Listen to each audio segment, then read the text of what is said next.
ஆமென். விண்ணிலும் மண்ணிலும் வாழும் எல்லாருக்கும் இருப்பிடமே, இதோ தந்தையே, ஒரு பிள்ளை என்ற முறையில் உம்மாற்றிற்கேற்ப உம்மாவினால் எங்கள் உள் மனதில் நாங்கள் வலியும் பெற அருள் புரியும். விசுவாசத்தின் வழியாக கிறிஸ்து எங்கள் உள்ளங்களில் குடிக்கொள்ள செய்தல்லும் அன்பை எங்கள் வாழ்வுக்கு அணிவரும் அருளையமைப்படியுமாக அமைய அருள் புரியும். நாங்கள் இறை மக்கள் என்னோடு சேர்ந்து கிறிஸ்துவின் அன்பின் அகலம் நீளம் உயரம் ஆழம் என்னவென்று உயிரிழ செய்தல்லும் அறிவு கடந்த அன்பினால் நாங்கள் நிரப்பப்பட்டு முழு நிறைவடைய அருள் புரியுமாறு நம் விருப்பங்களை அறிந்து நிறைவேற்றும் இறைவனுக்கு கிறிஸ்து வழியாக ஐயா புகழும் மகிமையும் என்றென்றும் எல்லா தலைமுறையிலும் ஒலிப்பதாக. ஆமென். ஜெபிப்போமாக. அன்பு இறைவா, எங்கள் பாவம் காயப்பட்ட வழியாக கொண்டீரே, அதே அன்பை என் வாழ்க்கையில் வெளிப்படுத்தி உம்மை மகிழ்ப்படுத்த அருள் புரியுமாறு உம் திருமகன் இயேசு கிறிஸ்து வழியாக உம்மை மன்றாடுகின்றோம். ஆமென். தேடுங்கள், கண்டடைவீர்கள், தட்டுங்கள், திறக்கப்படும் என்று திருவாய் மலர்ந்த இயேசுவே, உம் வார்த்தையை நம்பி உயிருள்ள விசுவாசத்தோடு உம் திருப்பாதத்தை வணங்கி பணிவோடு மன்றாடும் எங்கள் வேண்டுதல்களை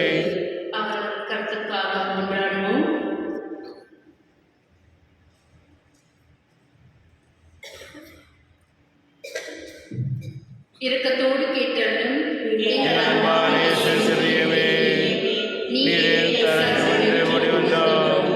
இக்கட்ட நேரங்களில் நீர் எங்கள் துணை, துன்பத் துயரத்தில் நீர் எங்கள் ஆறுதல், சோதனை வேளையில் நீர் எங்கள் அரண். நாங்கள் எழுப்பிய மன்றாட்டுக்களை எப்படியும் தருவீர் என்று நம்பியிருக்கின்றோம். ஆயினும் உன் விருப்பத்தின்படியாகட்டும். இந்த விண்ணப்பங்கள் நிறைவிடாவிடும் மனம் முடிந்து விடாமல் உம்மை வாழ்த்தி வணங்கி போற்றி புகழ்ந்து ஒருபோதும் பின்வாங்காமல் என்றும் சத்தத்திற்கு அமைந்து நடக்க எங்களுக்கு அருள் புரியுமாறு உம்மை மன்றாடுகின்றோம். ஓயேசின் திருதியமே நாம் கொடுக்கும் இந்த அதியுன்னத திருவழி வழியாக பிதாவோடும் பரிசுத்தாவியோடும் உண்டான உம்மை ஆராதிக்கின்றோம். உமக்கு நன்றி கூறுகின்றோம். எங்கள் பாவங்களுக்கு பரிகாரமாக இப்படி தந்தைக்கு அர்ப்பணித்து எங்கள் பணிவான விண்ணப்பங்களை நாங்கள் பெற்று மகிழ அருள்புரியும்.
இந்த திருப்பலியை நன்றி திருப்பலியாக அபிகேல் மேரிட்டா தமது இரண்டாவது பிறந்த நாள் அன்று, ஆந்தனி டெரன்ஸ் 38வது பிறந்த நாள் அன்று மற்றும் லூவினா ரிச்சர்ட் இவர்கள் தமது 16வது திருமண ஆண்டன்று அர்ப்பணிக்கின்றார்கள்.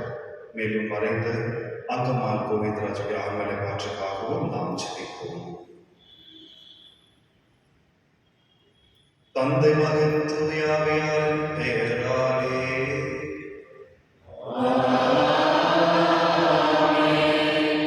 நம் தந்தையாகிய கடவுளிடமிருந்து ஆண்டவராகிய இயேசு கிறிஸ்துவிடமிருந்து அருளும் அமைதியும் உங்கள் அனைவரோடும் இருப்பதாக.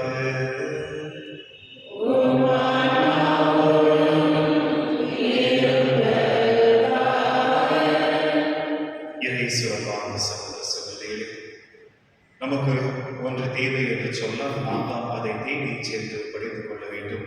ஆகவே இன்றைய நாம் அனைவரும் ஒன்றாக ஒரு நோக்கத்தோடு தான் வந்திருக்கின்றோம். நம்முடைய தேவை ஆண்டவருடைய அன்பு. அந்த இதயத்தின் வழியாக வருகின்ற அன்பை பெற்றுக்கொள்ள நாம் அனைவரும் இங்கே ஒன்றாக காலை வேளையிலே கூடியிருக்கின்றோம். ஏனெனில் நமக்கு நன்றாக தெரியும், இந்த உலகத்தில் கிடைக்கின்ற அன்பானதோ நிரந்தரம் அற்ற ஒரு அன்பாக இருக்கின்றது.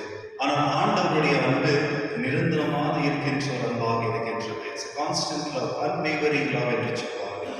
எந்த ஒரு சூழ்நிலையும் நம்மை விட்டு செல்லாத ஒரு அன்பு. ஆனால் சில நேரத்தில் தவறின் வழியாக, பாவத்தின் வழியாக நாம் அந்த அன்பை விட்டு தூர சென்று விடுகின்றோம். இதோ இன்றைய நாள் ஏக்கத்தோடு ஆண்டவருடைய அன்பு நமக்கு நிச்சயமாக கிடைக்கின்ற நம்பிக்கையோடு நாம் ஒவ்வொருவரும் இந்த நாளிலே வந்திருக்கின்றோம். ஆகவே எது நம்மை அந்த அன்பிலிருந்து பெறுகின்றதோ அதை நினைத்து மனம் வருந்தி ஆண்டவருடைய இரக்கத்தை நாம் பெறுவோம். மீண்டுமாக அவருடைய அன்பில் நாம் இணைத்து வாழுவோம். நாம் செய்த தவறுகளை, பாவங்களை நினைத்து மனம் வருந்தி ஆண்டவருடைய இரக்கத்தை நாம் பெறுவோம்.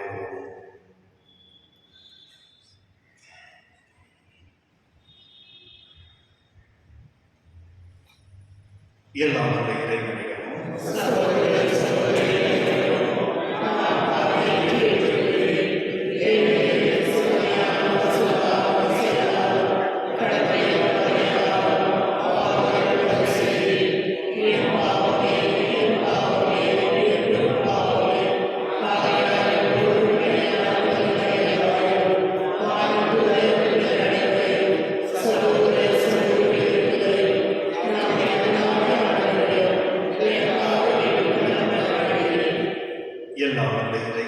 எல்லாம் வல்ல இறைவன் நம் மீது இரக்கம் வைத்து நம் பாவங்களை மன்னித்து நம்மை நிலை வாழ்வுக்கு அழைத்து செல்வார்.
மன்றாடுவோமாக. எல்லாம் பொருள் இறைவா, அன்பார்ந்தவன் திருமகன் இதயத்தை எண்ணி பெருமை கொள்ள நாங்கள் தம் அன்பினால் அவர் எங்களுக்கு புரிந்து வருகிற வியத்தகு நன்மைகளை நினைவு கூறுகின்றோம். இவ்வாறு விண்ணக கொடைகளின் ஒன்றாகிய அத்திரு இதயத்திலிருந்து பொங்கி வழியும் அன்பை நாங்கள் பெற்றுக்கொள்ள தகுதி பெறச் செய்வீராக. உம்மோடு தூயாவியார் ஒன்று பேர் இறைவனாய் என்றென்றும் வாழ்ந்து ஆட்சி செய்கின்ற எங்கள் ஆண்டவர் உம் குமாரனாகிய இயேசு கிறிஸ்து வழியாக உம்மை மன்றாடுகின்றோம். ஆமென்.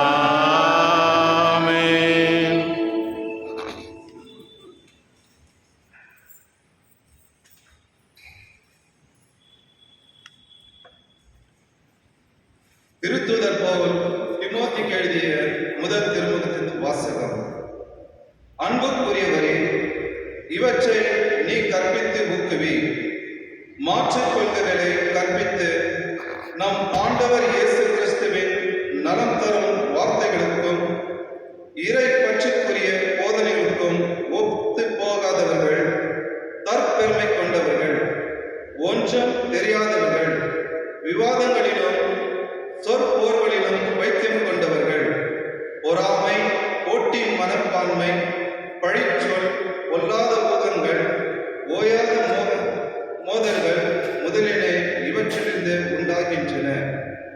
உண்மையை இழந்தவரிடமும் சீரழிந்த மனதை கொண்டவரிடமும் இவை காணப்படுகின்றன. இறைப்பற்று பெரும் ஆதாயம் தருவதுதான், ஆனால் மன நிறைவுள்ளவருக்கே தரும். உலகத்திற்கு நாம் எதை கொண்டு வந்ததில்லை, உலகத்தை விட்டு எதையும் கொண்டு போகவும் முடியாது. எனவே உணவும் உடையும் நமக்கு இருந்தால் அவற்றில் நாம் மனநிறைவு கொள்வோம். செல்வத்தை சேர்க்க விரும்புவர்கள் சோதனையாக கண்ணியில் சிக்கிக் கொள்கிறார்கள். அறிவினமான தீமை விளைவிக்க கூடிய பல்வேறு தீய நாட்டங்களில் வீழ்ந்து விடுகிறார்கள். இவை மனிதரை கேட்டிலும் அழிவிலும் ஆழ்த்துபவை. பொருள் ஆசையோ எல்லா தீமைகளுக்கும் ஆணிவர். அந்த ஆசையில் சிலர் விசுவாசத்தினின்று பிறழ்ந்து திரிந்து பல வேதனைகளை தாங்களாகவே தங்கள் மேல் வருவித்துக் கொள்கின்றார்கள்.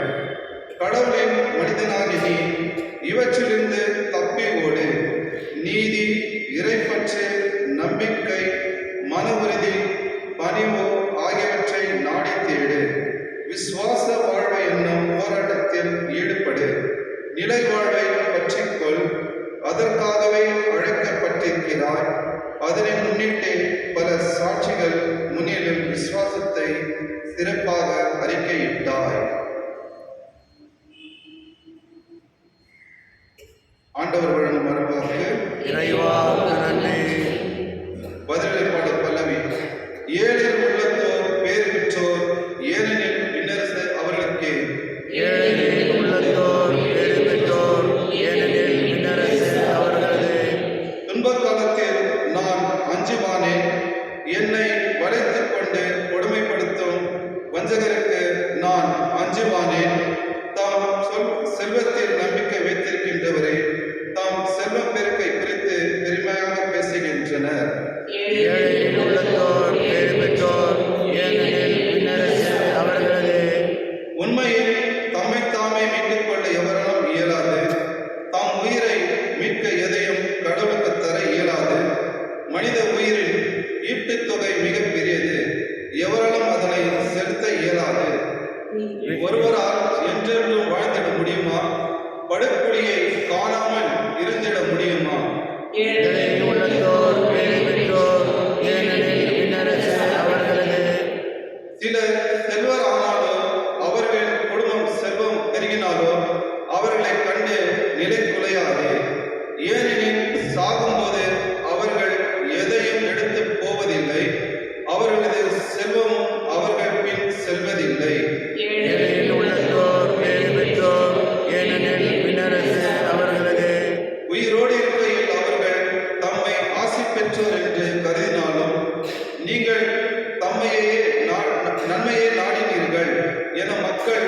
அவர்களை புகழ்ந்தாலும் அவர்கள் தம் மூதாதையர் கூட்டத்தோடு சேர்த்துக் கொள்வர். ஒருபோதும் பகல் ஒளியை காணப்போவதில்லை. ஏழைகளின் உள்ளத்தோர் பேறு பெற்றோர், ஏனெனில் விண்ணரசு அவர்களது.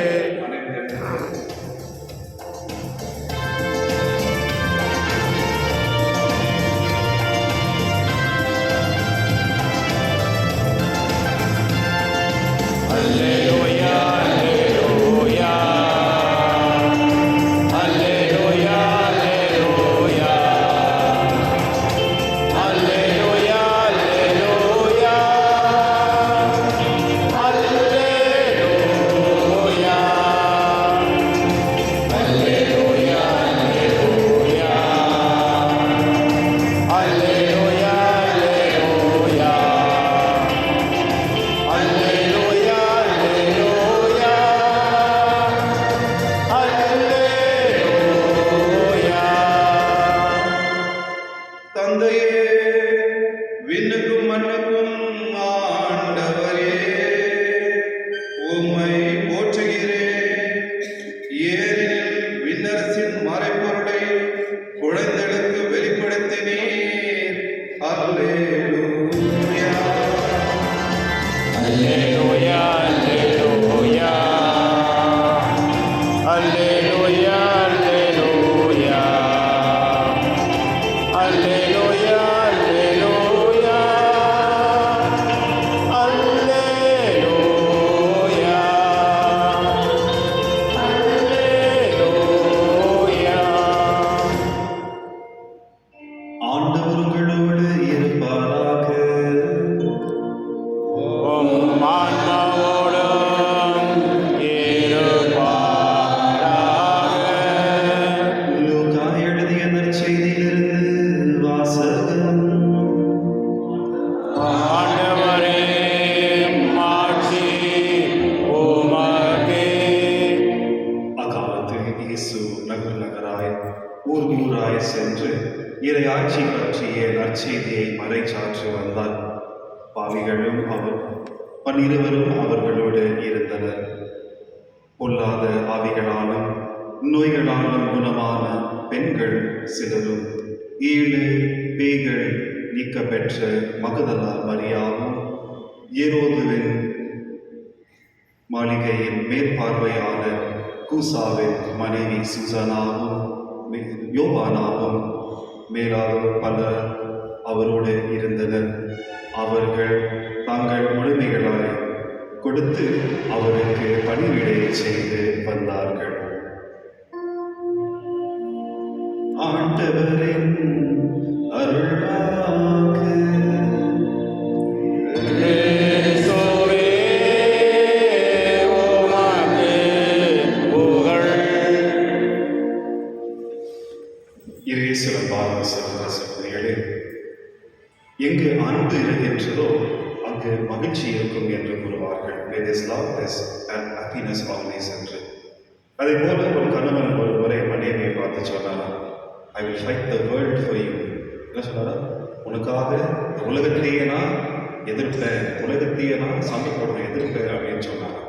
அது சொன்ன மனைவி பார்த்து கணவரை சொன்னாங்களா, எங்க உலகத்தை சண்டை போடுறீங்க, தினமும் ஏன்டா தானே சண்டை போடுறீங்கன்னு சொன்னாங்க. அது கணவன் சொன்னாரா, அதுதான் உண்மை, நீ தான் என்னுடைய உலகம், அதனால உனக்கு சொல்ல போடுறேன் அப்படின்னு சொன்னார். கிரீஸ்தர் பாகல சகோதர சகோதரிகளே, அதிலிருந்து பார்க்கும்போது எல்லாம் சீரியஸாக இருக்கீங்க. அதனால இது ஒரு வார்த்தையை சொன்னேன். இப்போ கணவன் மனைவி பேசினாங்க, மகிழ்ச்சியோடு நம்பிக்கையோடு. மகிழ்ச்சி இருக்கு என்று சொன்னால் நாம் இறைவனுடைய இல்லத்தில் இருக்கின்றோம், இறைவனுடைய வீட்டில் இருக்கின்றோம். இது நம் தந்தையினுடைய இல்லம். தந்தையினுடைய இல்லத்தில் நாம் எப்பொழுது மகிழ்ச்சியோடு தான் இருக்க வேண்டுமே தவிர சோகத்தோடு அல்ல. நாம் வரும்போது சோகத்தோடு வந்திருந்தாலும் இறைவனுடைய ஆசி அந்த சோகத்தை மாற்றி மகிழ்ச்சியை நான் மீண்டுமாக என்னுடைய இல்லத்திற்கு கொண்டு செல்ல வேண்டும் என்பதுதான் கடவுளுடைய நோக்கமாக இருக்கின்றது. இன்றைய நற்செய்தி வாசகத்தை நாம் கேட்டோம். லூக்கா நற்செய்தி அதிகாரம் 8 இறைவசனங்கள் 1 முதல் 3 நாம் கேட்டோம். பொதுவாக எவராக சொல்லுவார்கள் ஐடியலிஸ்டிக், ரியலிஸ்டிக் என்று. ஐடியலிஸ்டிக் என்றால் சிந்திப்பவர்கள், ரியலிஸ்டிக் என்று சொன்னால் செயலாற்றுபவர்கள். நம்ம நிறைய பேர் ஐடியலிஸ்டிக்காக இருக்க, அதாவது சிந்தனை உள்ளவர்களாக இருக்கின்றோம். நான் காலையில எழுந்து பூசைக்கு போகணும் சிந்தனையில் இருக்கின்றது. அந்த சிந்தனை தான் செயலாக இருக்கின்றது. நாம் திருவழிக்கு வந்தவுடனே நாம் ஜெபிக்கின்றோம், ஆண்டவருடைய ஆசிரியரை பெற இருக்கின்றோம்.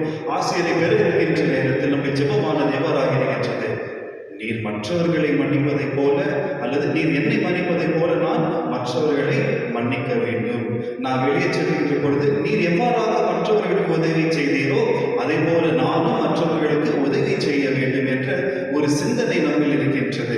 அதான் நான் எப்பவுமே சொல்றேன், மனிதர்கள் யாரும் தீமையானவர்கள் கிடையாது. We are not bad, but the situation makes us that way. சூழ்நிலை சந்தர்ப்பம் நம்மை மாற்றி விடுகின்றது.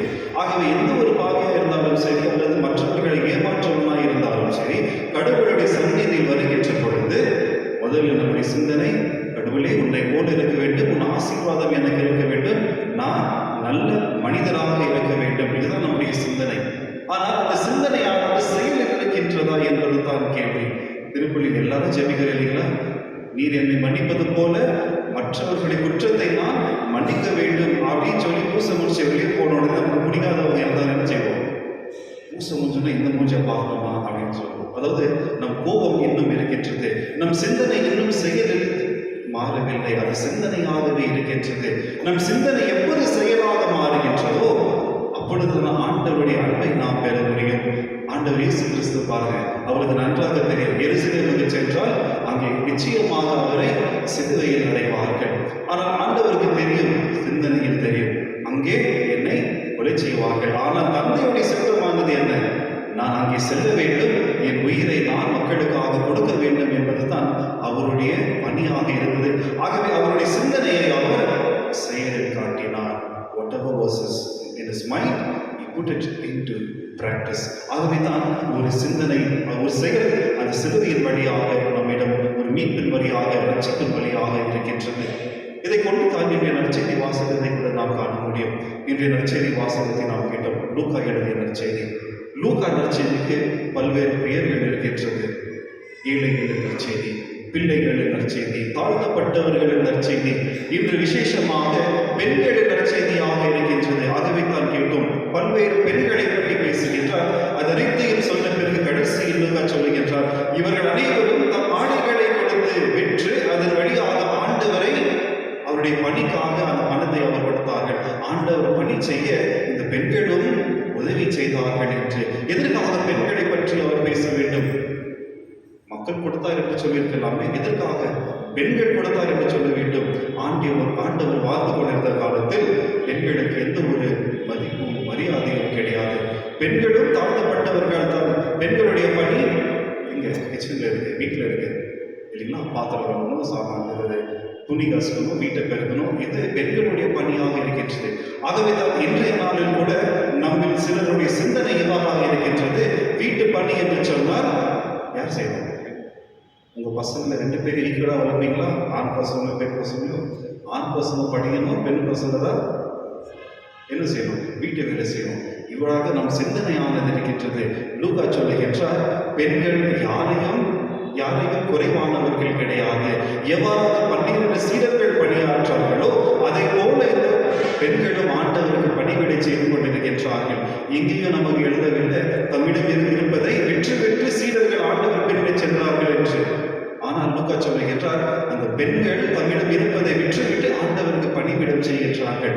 வெறும் சிந்தனையில் அல்ல, செயலில். They were not idealistic, they were realistic, they were real, they were more practical. அவரிடம் இருந்ததை அவர்கள் கொடுத்து அதன் வழியாக ஆண்டவரை பின்தொடர வேண்டும், ஆண்டவருடைய பணியை முன்னேற வேண்டும் என்று சொல்லி நம்மிடம் இருப்பதை கொடுத்தார்கள். ஆகவே தான் அன்பார்ந்த சகோதர சகோதரிகளே, பெரும்பாலான நேரத்தில் இவ்வாறாக சொல்லுகின்றார்கள், நாம் நம்மிடம் இருப்பதைத்தான் மற்றவர்களிடம் கொடுக்க முடியும். நம்மிடம் அன்பும் சமாதானமும் பாசமும் கொடுக்கும் தன்மை இருந்தது என்று சொன்னால் நாம் இதை மற்றவர்களுக்கு கொடுப்போம். நம்மிடம் பகைவும் வெறுப்பும் அல்லது கோபமும் இருந்தால் நாம் சொன்ன பூசு முடிச்சுட்டு வெளியே போனோம்னா இறந்து காக்கிறோம், அன்பை காக்க மாட்டோம், நம்ம கோபத்தையும் வெறுப்பையும் காக்கிறோம். ஆகவே அன்பார்ந்த சகோதர சகோதரிகளே, நம்முடைய சிந்தனையானது எவ்வாறாக இருக்கின்றது?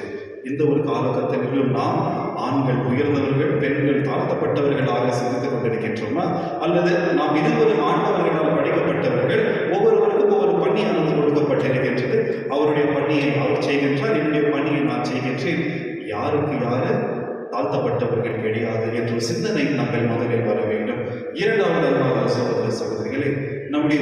கூட இது ஆண்களுடைய பணி, இது பெண்களுடைய பணின்னு தான் நாம் நினைக்கின்றோம்.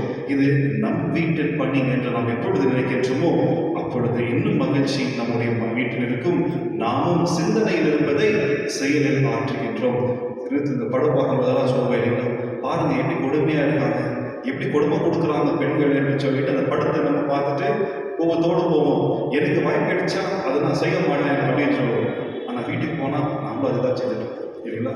நம்முடைய மனைவியோ நம்முடைய பெண்களையோ நாம் அவ்வாறாகத்தான் காண கொண்டிருக்கின்றோம். அனைவரும் சொல்லுகிறார்கள். ஆனால் நம்ம சிலர் இன்னும் எவ்வாறாகத்தான் சிந்தித்துக் கொண்டிருக்கின்றோம். ஆகவே அன்பார்ந்த சகோதர சகோதரிகளே, ஆண்டவருடைய அன்பு அனைவருக்கும் சமமாக கொடுக்கப்பட்டிருக்கின்றது. God's love is distributed equally to all of us. ஆண் பெண் யாராக இருந்தாலும் சரி, உயர்ந்தவர்கள், பணம் இருப்பவர்கள், பணம் இல்லாதவர்களாக இருந்தாலும் ஆண்டவருடைய அன்பு சமமாக கொடுக்கப்பட்டிருக்கின்றது. அதை நாம் எப்படி செயலாற்றிக் கொண்டிருக்கின்றோம், எப்படி அதை நாம் ஏற்றுக்கொண்டிருக்கின்றோம். மேலும் அன்பார்ந்த சகோதர சகோதரிகளே, இது இன்றைய நாள் நாம் பார்த்ததை போல தம்மிடம் இருந்ததை கொடுத்து ஆண்டவருக்கு பணிவிடை செய்தவர்கள் பெண்கள். இதனுடைய நோக்கம் வெறும் பெண்கள் தான் செய்யணும் கிடையாது. நம்முடைய நோக்கமானது, நம்முடைய சிந்தனையானது கொடுக்கும் தன்மை உள்ளவர்களாக இருக்க வேண்டும். நம்மிடம் எது இருக்க வேண்டும் அதுதான் நான் சொல்ல வரேன். அன்பும் சமாதானமும் மற்றவர்களுக்கு உதவி செய்யும் நோக்கம் நம்ம இருக்க வேண்டும். அது இருந்தால் நாம் அதை கொடுக்க முடியும். அது இருக்க வேண்டும் என்று சொன்னால் அதை நாம் பெற வேண்டும். அதை எங்கிலிருந்து பெறுவது? ஆண்டவர் இயேசு கிறிஸ்துவிடம் மட்டுமே தான். ஆகவே கண்களை மூடி ஒரு நிமிடம் நாம் ஜெபிப்போம். நாம் அனைவரும் நம் வீட்டில் சமாதானம், என்னுடைய நோய் தீர்க்க வேண்டும், என் குடும்பம் நன்றாக இருக்க வேண்டும் என்று சொல்லி ஒவ்வொரு கருத்துக்களோடு இதோ இங்கே வந்திருக்கின்றோம். நம்முடைய சிந்தனை ஆண்டவரை போல ஆண்டவரைக்காக வாழ வேண்டும் என்று தான் இருக்கின்றது. ஆனால் நம் சிந்தனை செயலில் இருக்கின்றதா? Is my ideas into practice? கண்களை மூடி இருந்த கேள்விக்கு நாம் நம்மை பதில் கொடுப்போம். ஆண்டவரை போல வாழ நான் ஆசைப்படுகின்றேன். ஆனால் உண்மையிலேயே அந்த ஆசையானது நான் நிறைவேற்றுகின்றேனா?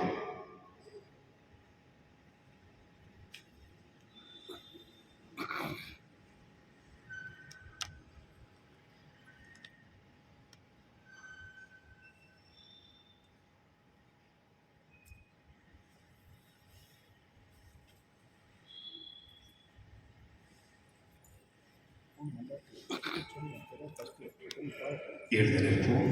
நம் தேவைகள் அனைத்தையும் இந்த இறுதி ஆண்டவருக்கு நாம் ஜெபத்தின் வழியாக சமர்ப்பிப்போம்.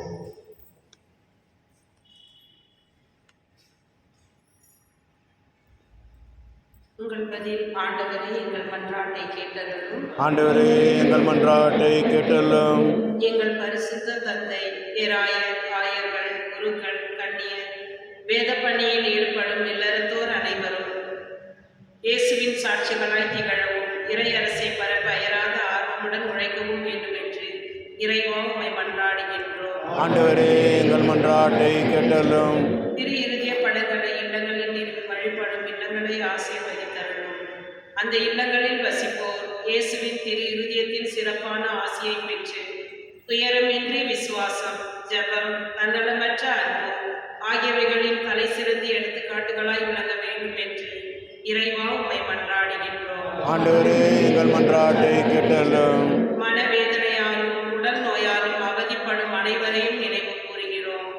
இயேசுவின் திரு இருதயம் அவர்களுக்கு ஆறுதலாய் இருக்கவும், விரைவில் குணம் பெற்று மகிழ்வோடு வாழ வழியாக இருக்கவும் வேண்டும் என்று இறைவா உம்மை மன்றாடுகின்றோம். ஆண்டவரே எங்கள் மன்றாட்டை கேட்டருளும். இந்த நவநாள் திருப்பலியில் பங்கு பெறும் எங்கள் அனைவர் மீதும் உமது ஆசியை பொழிந்தருளும்.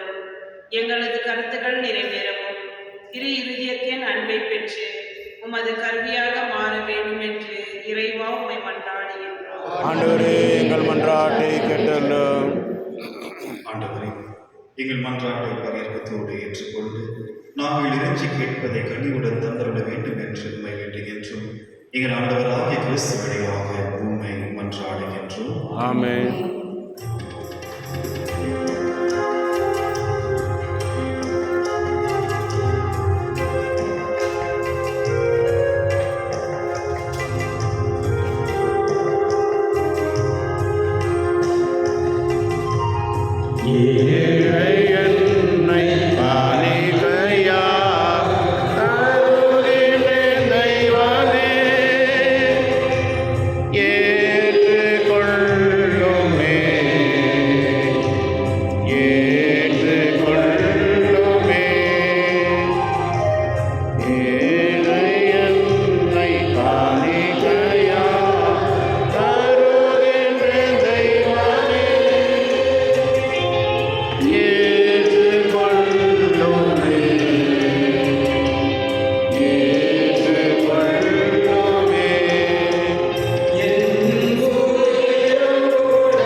ஏற்றுக்கொள்ளுமே. ஏற்றுக்கொள்ளுமே.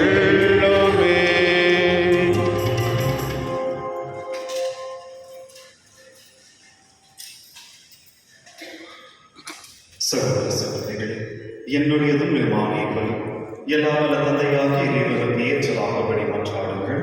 ஆண்டவர் தமது பெயரின் புகழ்ச்சிக்காகவும் ஆட்சிக்காகவும் நமது நன்மைக்காகவும் புனித திராவையனத்து நலனுக்காகவும் உமது கையில் இருந்து ஏற்றுக்கொள்வாராக.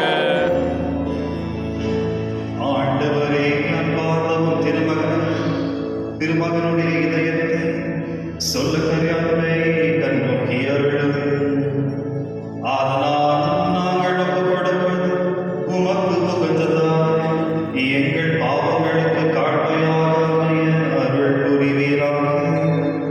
எங்கள் ஆண்டவராகிய கிறிஸ்து வழியாக உம்மை மன்றாடுகின்றோம்.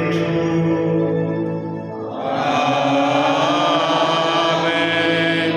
ஆண்டவர் உங்களோடு இருப்பாராக. உம் ஆன்மாவோடும் இருப்பாராக. இதயங்களை மேலே எழுப்புங்கள். ஆண்டவரிடம் எழுப்பியுள்ளோம். நம் இறைவனாகிய ஆண்டவருக்கு நன்றி கூறுவோம். அது தகுதியும் நீதியுமானது. தூயவரான தந்தை, உமன்பார்ந்த மகன் இயேசு கிறிஸ்து வழியாக எந்நாளும் எவ்விடத்திலும் நாங்கள் உமக்கு நன்றி செலுத்துவது மெய்யாகவே தகுதியும் நீதியுமாகும் எங்கள் கடமையும் மீட்புக்குரிய செயலுமாகும். வார்த்தையால் அவர் வழியாக அனைத்தையும் படைத்தீர். அவரையே மீட்பராகவும் ஈடேறுபவராகவும் எங்களுக்கு அனுப்பினீர். அவர் தூய ஆவியார் உடலெடுத்து கன்னி மரியாரிடமிருந்து பிறந்தார். அவர் உமது திருவுளத்தை நிறைவேற்றி புனித மக்களை உமக்கு பெற்று தர தம் கைகளை விரித்து பாடுபட்டார். இவ்வாறு அவர் சாவை வென்று உயிர்ப்பை வெளிப்படுத்தினார். ஆகவே வானத்தூதரோடும் புனிதர் அனைவரோடும் சேர்ந்து நாங்கள் உமது மாட்சியை புகழ்ந்துரைத்து ஒரே குரலில் சொல்வதாவது: தூயவர், தூயவர், தூயவர், வான்படைகளின் கடவுளாம் ஆண்டவர். விண்ணகமும் மண்ணகமும் உமது மாட்சியால் நிறைந்துள்ளன. உன்னதங்களிலே ஓசானா. ஆண்டவர் பெயரால் வருகின்றவர் ஆசீர் பெற்றவர். உன்னதங்களிலே ஓசானா. ஆண்டவரே, நீர் மெய்யாகவே தூயவர், தூய்மை அழிந்திருக்கும் கூற்று. ஆகவே உடைய ஆவியை பொழிந்து இக்காணிக்கைகளை தூய்மைப்படுத்தவே வேண்டியதென்றோம். இவ்வாறு எங்கள் ஆண்டவர் இயேசு கிறிஸ்துவின் உடலும் இரத்தமுமாக எங்களுக்கு இவை மாறுவனவாக. அவர் பாடுபடகுலம் கழிந்து தம்மை கையளித்த போது அப்பத்தை எடுத்து நன்றி செலுத்தி அதை பெற்று தம் சீடர்களுக்கு அளித்தவர் கூறியதாவது: அனைவரும் இதிலிருந்து பெற்று உண்ணுங்கள், ஏனெனில் இது உங்களுக்காக கையளிக்கப்படும் என் உடல்.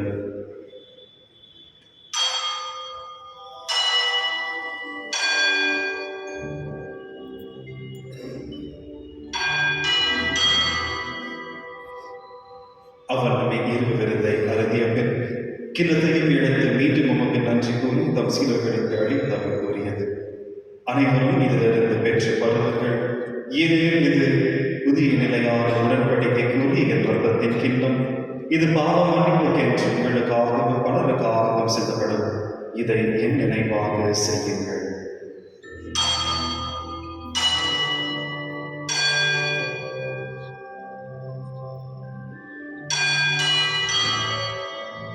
நம்பிக்கையின் மறைபொருள்.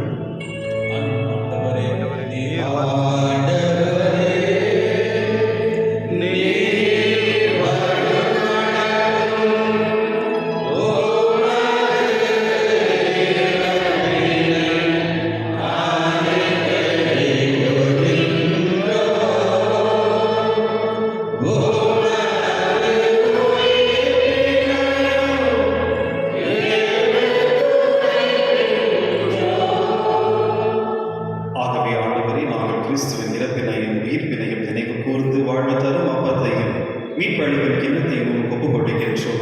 உம் திருமுன்னின்று ஊழியம் புரிய தகுந்தவர்கள் எங்களை ஏற்றுக்கொண்டீர். எனவே உமக்கு நன்றி செலுத்துகின்றோம். மேலும் கிறிஸ்துவின் உடலிலும் இரத்தத்திலும் பங்கு கொள்ள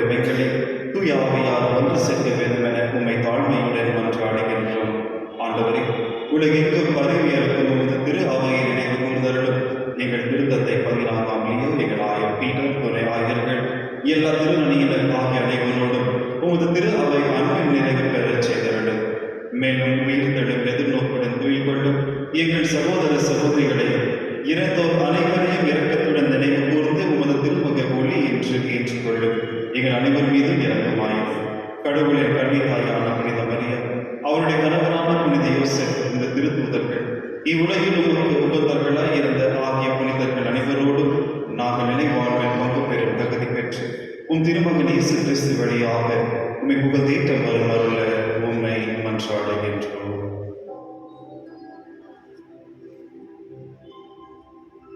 இவர் வழியாக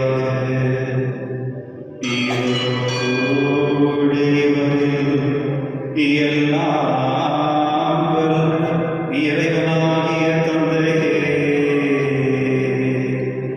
தூய ஆவியாரின் ஒன்றிப்பின் எல்லா புகழும் ஆட்சியும் என்றென்றும் உமக்கு உரியதே.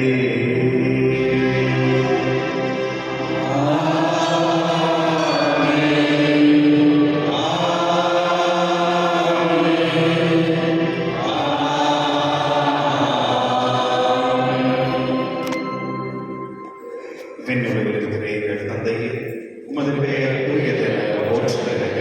உமது ஆட்சி வருக. உமது திருவுளம் விண்ணுலகில் நிறைவேறுவது போல மண்ணுலகில் நிறைவேறுக. எங்கள் அன்றாட உணவை இன்று எங்களுக்கு தாரும். எங்களுக்கு எதிராக குற்றம் செய்வோரை நாங்கள் மன்னிப்பது போல எங்கள் குற்றங்களை மன்னியும். எங்களை சோதனைக்கு உட்படுத்தாதேயும். தீமை நிகழ்ச்சிகளும் ஆண்டவரே, தீமை அனைத்திலிருந்து எங்களை விடுவித்து எங்கள் வாழ்நாளில் அமைதியை கனிவுடன் அருள உம்மை மன்றாடுகின்றோம். உமது இரக்கத்தின் உதவியால் நாங்கள் பாவத்திலிருந்து எப்பொழுதும் விடுதலை பெற்று யாதொரு கலக்கமும் இன்றி நலமாய் இருப்போமாக. நாங்கள் எதிர்நோக்கியிருக்கும் பேரின்பத்திற்காகவும் என் மீட்பராகிய இயேசு கிறிஸ்துவின் வருகையையும் காத்திருக்கின்றோம்.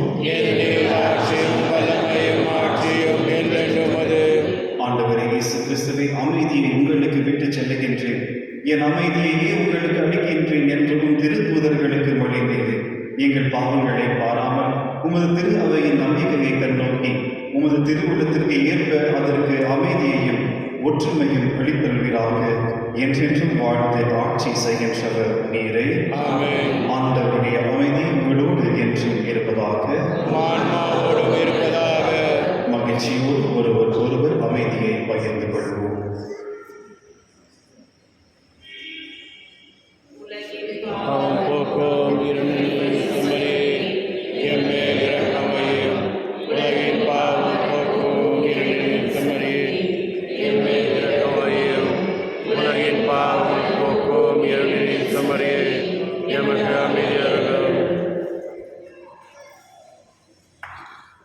இதோ இறைவனின் செம்மறி, இதோ உலகின் பாவங்களை போக்குபவர். செம்மறியின் விருந்துக்கு அழைக்க பெற்றோர் பேர் பெற்றோர்.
நிந்தை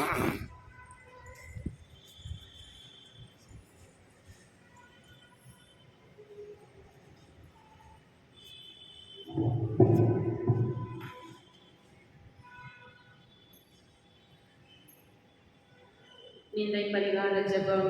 இயேசுவின் திருவுதயமே, உம் அன்பின் திருமறை சாதனமாகிய ஆராதனைக்குரிய நண்பர்களையும் தேர்வு செய்யப்படுகின்ற நிந்தை கொண்டு நாங்கள் தூய வாழ்வு வாழ துணை செய்தவர்களும் எல்லாவற்றுக்கும் மேலாக உண்மையை செய்து உமக்காகவே வாழ்ந்து என்றும் வளர்வதாக இருக்கிற தயவு புரியும். ஆமென்.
நன்றி கூறி மன்றாடுவோமாக. ஆண்டவரே, இந்த அன்பின் அடியால் எங்களை புனித பக்தியால் பற்றி அறிய செய்வதாக. இவ்வாறு நாங்களும் திருமகளும் என்றும் இறக்க பெற்ற எங்கள் சகோதர சகோதரிகள் அவரையே கண்டுகொள்ள கற்றுக்கொள்வோமாக. எங்கள் ஆண்டவராகிய கிறிஸ்து வழியாக உம்மை மன்றாடுகின்றோம்.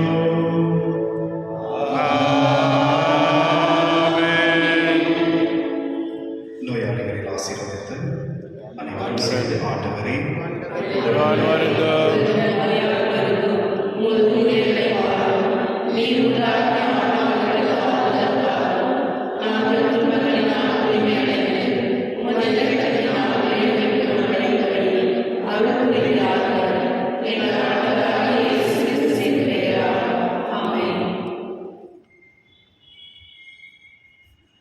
இறைவனின் ஆசீர் பெற தலை வணங்குவோம். ஆண்டவராகிய இயேசு கிறிஸ்து உங்களை பாதுகாப்பு உங்கள் நடுவிலும், உங்களை காப்பாற்ற உங்களுக்குள்ளும், உங்களுக்கு வழிகாட்ட உங்களுக்கு முன்னும், உங்களுக்கு காவலாயிருக்க உங்களுக்கு பின்னும், உங்களை ஆசீர்வதிக்க உங்கள் மேலும் இருப்பாராக. ஆமென். எல்லாம் வல்ல இறைவன் தந்தை மகன் தூய ஆவியார் உங்களை ஆசீர்வதிப்பாராக.